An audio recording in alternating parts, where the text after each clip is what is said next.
অন্তর্বর্তী সরকারের প্রধান উপদেষ্টা নোবেলজয়ী অর্থনীতিবিদ ডক্টর মোহাম্মদ ইউনূসকে নিয়ে বিরূপ মন্তব্য করেন সাময়িক বরখাস্ত সহকারী কমিশনার নির্বাহী ম্যাজিস্ট্রেট তাপসী তাবাসসুম উর্মি।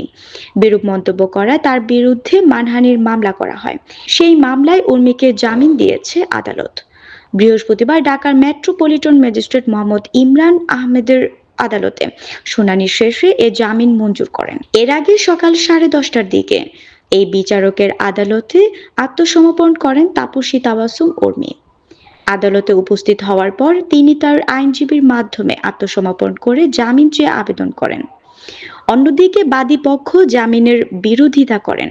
উভয় পক্ষের শুনানি শেষে আদালত তার জামিন মঞ্জুর। এর আগে গত 8 অক্টোবর শহীদ আবু সাইদ সহ অন্য শহীদদের নিয়ে বিরূপ মন্তব্যের অভিযোগে তাপসী তাবাসসুম উর্মির বিরুদ্ধে ঢাকার আদালতে মানহানির মামলার আবেদন করেন গণ অধিকার পরিষদের উচ্চতর পরিষদের সদস্য ও গণমাধ্যম সমন্বয়ক আবু হানিফ।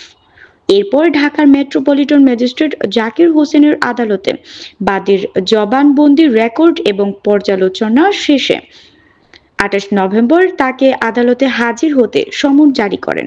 মামলার অভিযোগে বলা হয়েছে, গত 5 অক্টোবর আসামি উর্মি দায়িত্বশীল পদে থাকা সত্ত্বেও শুধু শহীদ আবু সাইদ নয়, ছাত্র গণ আন্দোলনের মাধ্যমে প্রতিষ্ঠিত সরকার ও প্রধান উপদেষ্টা ডক্টর মোহাম্মদ ইউনূসের বিরুদ্ধে অবমাননাকর মন্তব্য ফেসবুকে যার মাধ্যমে সুপ্রিম কোর্টের আপিল বিভাগের রেফারেন্সের ভিত্তিতে সংবিধানসম্মতভাবে গঠিত একটি সরকার প্রধান সম্পর্কে বিষোদ্গার করা হয়েছে এবং সরকার উৎখাতের হুমকি দিয়ে জনমনে ভিত্তি যার মাধ্যমে সুপ্রিম কোর্টের আপিল বিভাগের রেফারেন্সের ভিত্তিতে সংবিধানসম্মতভাবে গঠিত একটি সরকার প্রধান সম্পর্কে বিষোদ্গার করা হয়েছে এবং সরকার উৎখাতের হুমকি দিয়ে জনমনে ভীতি সৃষ্টি করা হয়েছে।